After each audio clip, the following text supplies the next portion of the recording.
नमस्कार, morning bulletin मध्ये तुमचं स्वागत। घडलेल्या सविस्तर बातम्या पाहण्या अगोदर नजर टाकूयात महत्त्वाच्या हेडलाईन्सवर। मंत्री शंभूराज देसाई यांची उद्धव ठाकरे यांच्यावर टीका। निवडणुकांमध्ये भाजप कार्यालयातच ईव्हीएम बसवा, बच्चू कडू यांचं वक्तव्य। माजलगावमध्ये लाल बावटाचे 12वे राज्य अधिवेशन आणि पुण्यात संस्कृती प्रतिष्ठान आयोजित गुणवंत विद्यार्थी गौरव सोहळा। नमस्कार, मी ऋतुजा आणि आपण पाहताय न्यूज अनकट। महत्त्वाच्या हेडलाईन्स नंतर आता पाहूयात बातम्या विस्ताराने। देशप्रेम असल्याने आम्ही महाविकास आघाडी केल्याचे विधान उद्धव ठाकरे यांनी केलं होतं। यावर बोलताना मंत्री शंभूराज देसाई यांनी ओके निवडणुका एका सोबत आणि सरकार दुसऱ्या सोबत हे लोकशाहीचे तत्व नसल्याची टीका ठाकरेंवर केली आहे। आज खुद्द शरद पवारांनी मान्य केले की मी सरकार पाडलेलं होतं, मात्र नेहरू गांधींचा विचार जपण्यासाठी आम्हाला पुन्हा मला सीएम केलं वसंतदादांनी। मी माननीय पवार साहेब काय बोलले ते ऐकलेलं नाही। काल दिवसभर मी मतदारसंघामध्ये जिल्ह्यामध्ये वेगवेगळ्या कार्यक्रमामध्ये होतो। आत्ता सुद्धा मी माझ्या मतदारसंघात कार्यक्रमामध्ये आहे। परंतु आता 78 सालचा विषय ज्यावेळी माननीय वसंतदादा पाटील साहेब मुख्यमंत्री होते आणि त्यावेळची चर्चा अशी होती की त्यांच्या पाठीत खंजीर खुपसून माननीय पवार साहेबांनी त्यावेळी बोलूनचं सरकार केलं। त्यामुळं आता जर आज पवार साहेब म्हणत असतील की त्यावेळी मी अशा पद्धतीचं भूमिका घेतलेली होती, तर कदाचित पवार साहेबांनी त्यावेळेचा संदर्भ देऊन काही वक्तव्य केलं असेल। पण आता जे झालेल्या गोष्टी आहेत, आता त्या गोष्टींवरती इतक्या उशिरा आमच्यासारख्याने म्हणजे ज्यावेळी आम्ही नवीन राजकारणामध्ये सुद्धा नव्हतो, इतका जुना हा विषय आहे। त्यामुळं जी त्या वेळचे साक्षीदार आहेत माननीय पवार साहेबांच्या बरोबरचे किंवा स्वर्गीय वसंतदादा पाटील साहेबांचे परिवारजन जे आहेत आता त्यांनीच ह्याच्यावरती अधिक भाष्य करणं योग्य होतं। महाविकास आघाडी आम्ही तयार केली याचं उद्धव ठाकरे कारण सांगतायत की आमचं देशप्रेम होतं त्यामुळे आम्ही एकत्र आलो। हिंदुत्व त्यावेळी कुठं होतं?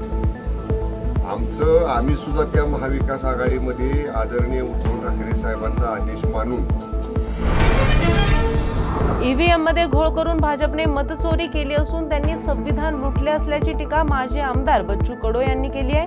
निवडणुकांमध्ये भाजप कार्यालयातच ईव्हीएम बसवण्याची उपरोधिक मागणी करत कडू यांनी निवडणूक आयोगाला टोला लगावलाय। चुनाव में तो क्या ज्यादा मेहनत की जरूरत नहीं। अब ईव्हीएम जर मशीन आहेच तर मग काय ते ठपके मारायचे का नाही मारायचे, उभं राहायचं का नाही राहायचं। आता सामान्य माणसाला पडलेला प्रश्न आहे। मला बरेच कॉल येते, बच्चू कायलेच उभं राहत आहे, विनाकारण तुमच्या विरोधातच रिझल्ट येणार आहे, अशी एक व्यवस्था आहे। म्हणून आम्ही भाजपचंच कार्यालयात गणपती बसवणार आहोत 10 दिवसाचा। मतदान येऊन मारा, भाजपच्या हे सगळं मतदान केंद्र बंद करा आणि भाजपच्या कार्यालयातूनच मतदान सुरू करा। महाराष्ट्र राज्य शेतमजूर युनियन तर्फे 12वे राज्य अधिवेशन बीडच्या माजल गावात उत्साहात पार पडतंय। हे लाल बावटा अधिवेशन 19 ऑगस्ट पर्यंत असून या अधिवेशनात कॉम्रेड विजय राघवन यांनी उपस्थित कामगारांना मार्गदर्शन केलंय। यावेळी कामगारांच्या विविध मागण्यांसाठी ठराव घेण्यात आला। केंद्रीय मंत्री मुरलीधर मोहोळ यांच्या संस्कृती प्रतिष्ठान आयोजित गुणवंत विद्यार्थी गौरव सोहळा पुण्यात पार पडला। या कार्यक्रमात माजी लष्कर प्रमुख मनोज नरवणे यांची प्रमुख उपस्थिती होती।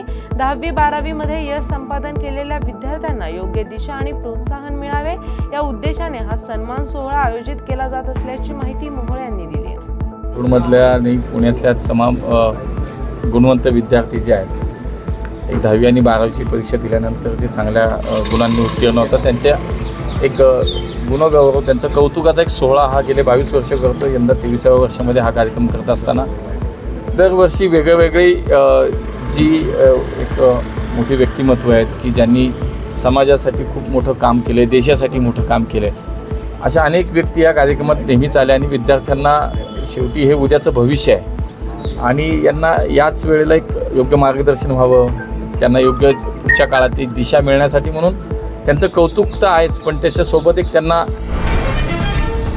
यासह बुलेटिन मध्ये एक छोटीशी विश्रांती घेऊयात। पाहत रहा न्यूज अनकट। 26 जानेवारीला झेंडा वंदन केलं म्हणून आपली नागरिकता संपते का? आपलं देशप्रेम तेवढ्यापुरतंच मर्यादित? नवऱ्याला सीमेवर पाठवून मुलाला घरी एकटं सांभाळणारी आई, जेव्हा तोच मुलगा मोठा होतो आणि म्हणतो की आई मी सुद्धा बॉर्डरवर जाणार आहे, मी सुद्धा बाबांसारखा लढणार आहे, तेव्हा ती काय रिॲक्ट करेल? एक सैनिक रिटायर्ड झाल्यावर पुढच्या आयुष्यात काय करतो? देशप्रेम आहे हे आपल्याला कोणी शिकवत नाही. देशप्रेमचे क्लासेस चालत नाही. Army is such a beautiful place where religion is not a barrier. Separation is a part of our life. But आमचं पेन कधी स्टार्ट होतं जेव्हा ते घरात येतात एक दिवस ऑफिस नंतर आणि सांगतात माझा ट्रंक काढ. त्या क्षणापासून ती जी भीती आहे ना ती मी त्याला कधी नाही दाखवली. पण जेव्हा आपण आपल्या हस्बंडचे कपडे टाकतो ट्रंक मध्ये आपल्याला माहिती आहे तो तिकडे चाललाय जिथे काय पण होऊ शकतं त्याच्यासोबत.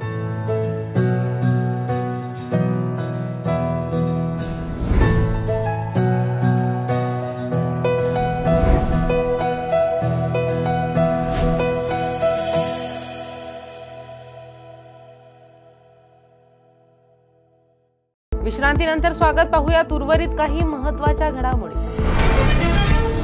नाशिक पालकमंत्री पदाचा तिढा कायम असतानाच काल धुळ्यात बोलताना मंत्री गिरीश महाजनांनी मोठा दावा करत नाशिकच्या पालकमंत्रीपदी मीच असणार असल्याची घोषणा केली आहे. यामुळे राजकीय वर्तुळात मोठी खळबळ उडाली असून या दाव्यामुळे महायुतीतील मित्र पक्षांमध्ये वाद निर्माण होण्याची शक्यता निर्माण झाली आहे.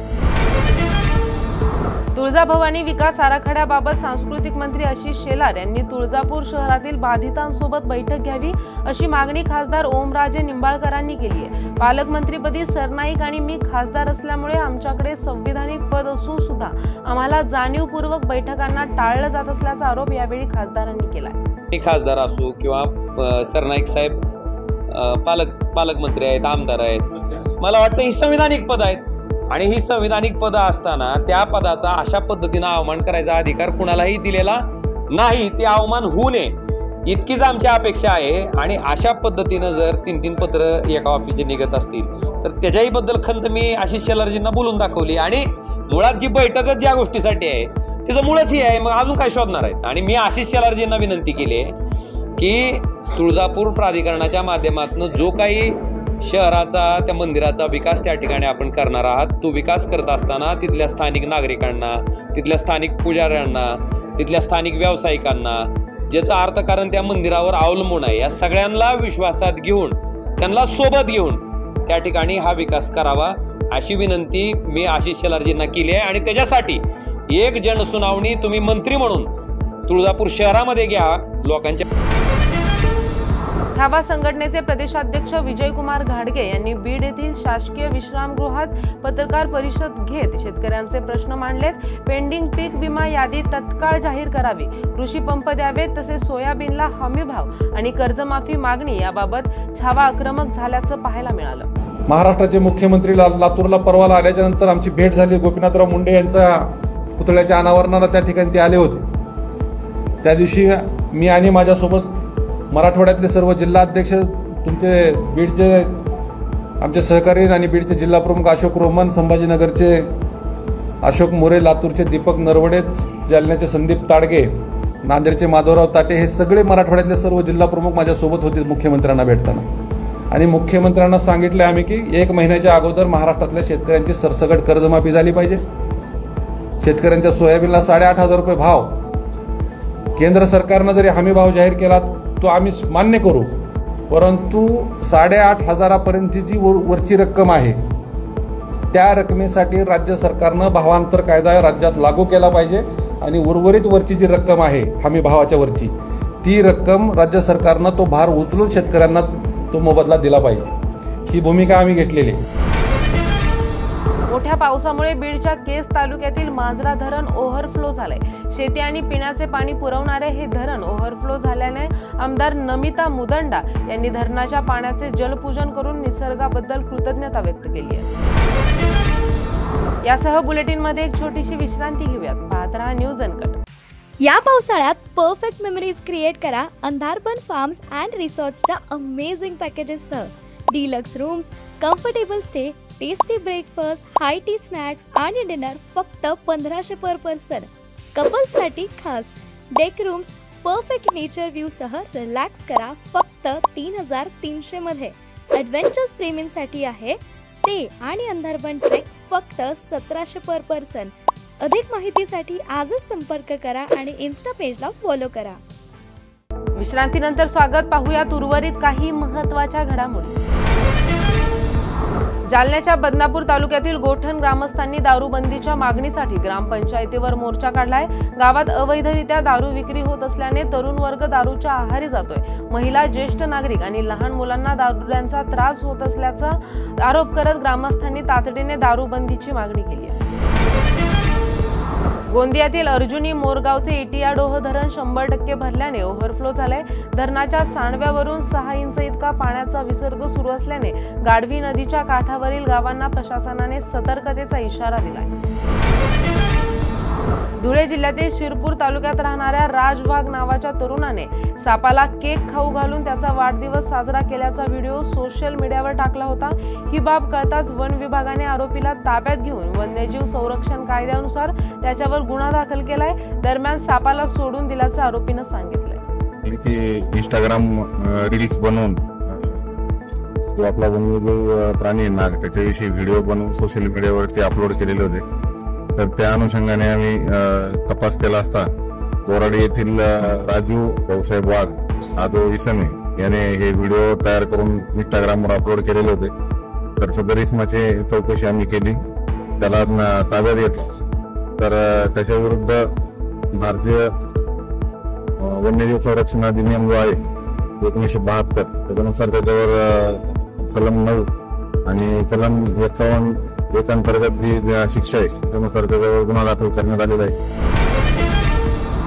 आशियाई करंडक पात्रता फेरीच्या राष्ट्रीय शिबिरामधून सुनील छेत्रीला वगळण्यात आल्यानंतर भारतीय फुटबॉल संघाचे प्रशिक्षक खालिद जमील यांनी आपले मत व्यक्त करताना म्हटलंय की सराव शिबिरासाठी सुनील छेत्रीची निवड करण्यात आलेली नाही, मात्र सिंगापूर विरुद्धच्या लढतीसाठी त्याचा संघात प्रवेश होऊ शकतो, त्याच्यासाठी भारतीय संघाचे दरवाजे खुले आहेत। या बातमीसह मॉर्निंग बुलेटिन मध्ये इथेच थांबूयात। पाहत रहा न्यूज अनकट।